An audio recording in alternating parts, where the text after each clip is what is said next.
Welcome back to the channel. We are going to be talking about how to use unicorn spit today. That's the name of the product, unicorn spit. And it is a gel stain or glaze. Easy to use, multi-surface, non-toxic. I've got Purple Hill Majesty here. You can use this for fun stuff like furniture restoration. Apply with a brush, foam pad, or other tools. Dry time depends on thickness of the application. Spray lightly with water to keep product workable on large porous surfaces. Once dry, use a glaze coat. This is Fama wood, glaze coat, or other non-water-based coatings to protect or add gloss to the project. Do not freeze, keep out of reach of children. Those are the directions. It's also, let's see, each 4 fluid ounce bottle covers a 38" by 19" area, comes pre-mixed, ready to use for the boldest color, or add up to 70% water to custom paint, stain, or glaze. See website for more details. So I'll link this down below. I'll link Amazon too, where you've got some product options. I have a lot of bottles of these. So today what we're gonna do is we're gonna use unicorn spit, and we're gonna do a jewelry box that I bought from Michael's, I think, years ago. I'll show you a finished product. This is a kind of similar to what we're gonna be doing today. This is a heart that I made.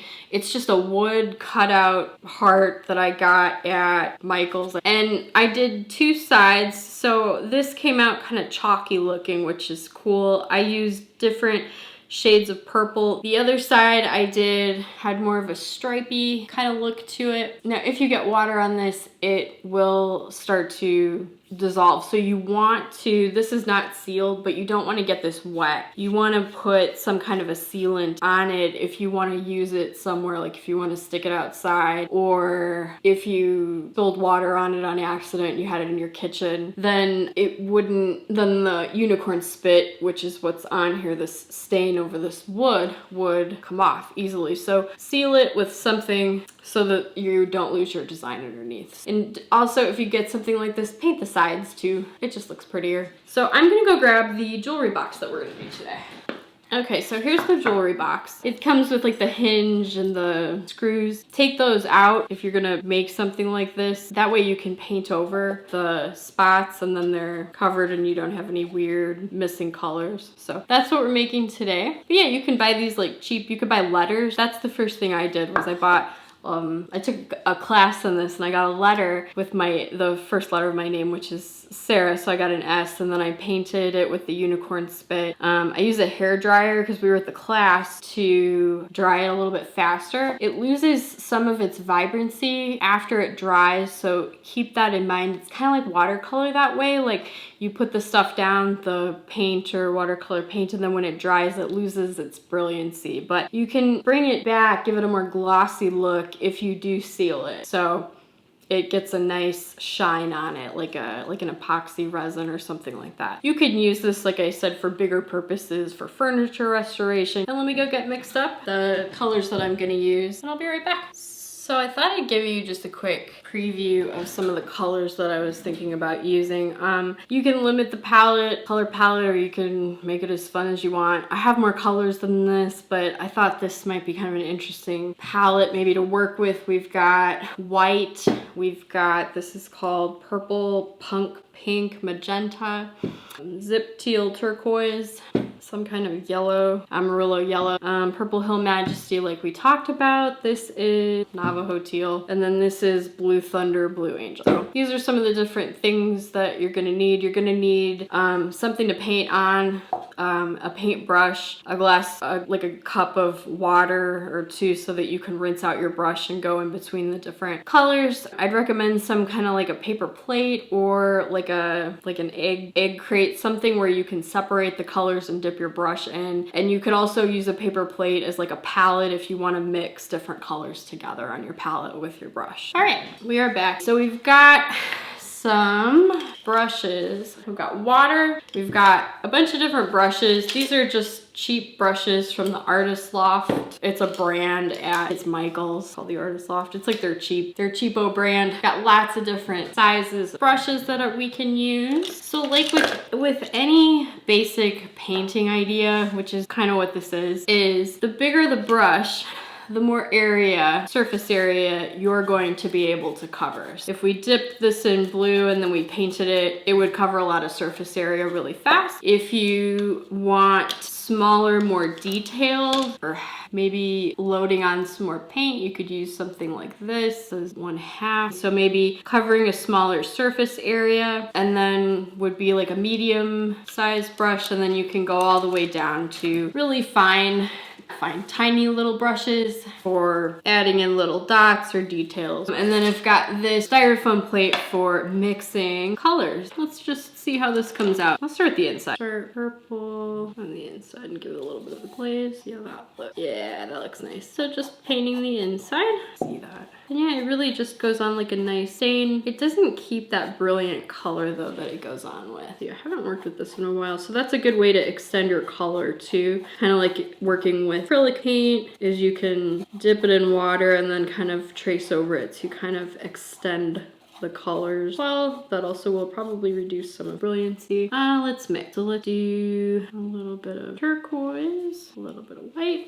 Gonna mix that together. So obviously if you want to make lighter colors, you can either do lighter colors in general, or white is your friend for mixing. And then if you want to make it less, you can add some water to it. This is mostly just for fun to show you guys some ideas. And you can kind of paint over it like I painted over the purple. So that's the inside, blue. So started purple, came out blue. I try not to overthink it here. Ooh, that's kind of cool. Kind of looks like ketchup. Some people like to follow the grains of wood, so you could create a pattern kind of like I'm attempting to do here, like a stripy pattern. You can follow the grain on the wood on the inside. I'm kind of painting stripes with this pink color, but this could also be like, you don't have to follow the grain. You don't want to, totally up to you. Right. But if you like to get messy, this is fun. If you like kind of creating a mess, or if you like to restore furniture, you guys, there are some super cool pieces out there. Like if you go on Pinterest, I do think it's neat to see some of the pieces other people made. I think I'm just gonna go over this, and that's okay.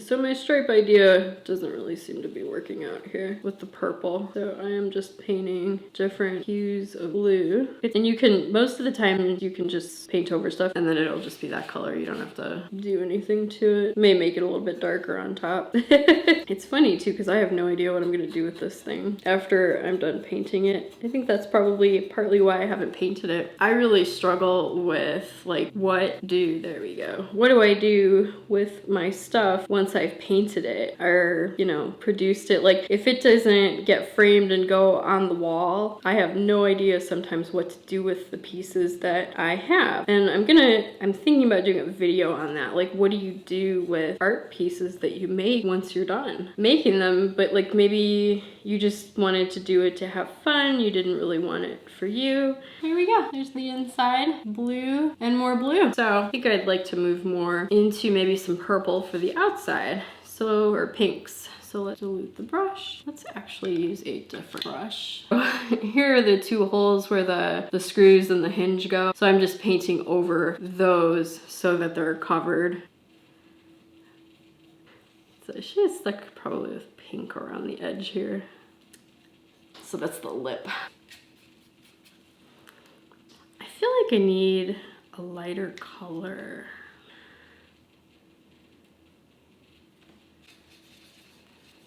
Let's see. Let me grab this brush since I want to do more of a surface area. Ooh, that's kind of a cool combo of both. I set that aside just to let it dry a little bit.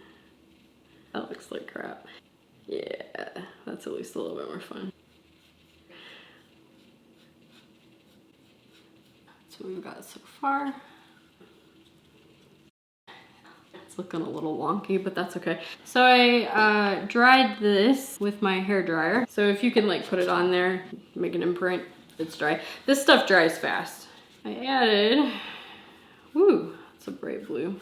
I added some extra colors. I added some red so I can make like a lighter pink. Mix And this is becoming kind of balayage and ombre. That's already dry, wow. So let's load more in our palette. Ooh, that's kind of cool. Nice lavender, or light blue.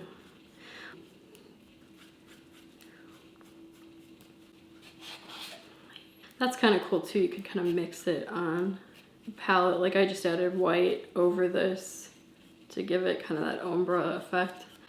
It seems like everything I do matches the colors in my hair. So that's kind of cool. It's kind of chalky looking. I like that, a little bit of blue. And again, you can make this as detailed or as undetailed as you want.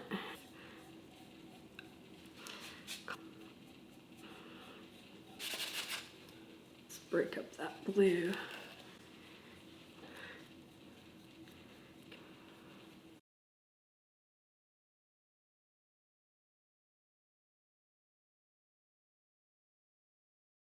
So it seems like on this, putting a dark on first and then putting a light on top is the way to go. So yeah, there we go. Let's see if we can finish the outside of this.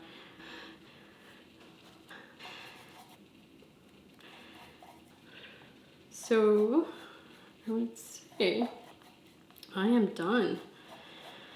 Got it painted. Once you are done, leave your piece out to dry, and then, you know, I'll just go blow it dry. I'll be right back. So I haven't put it together yet and I haven't sprayed it, but this is what it basically looks like.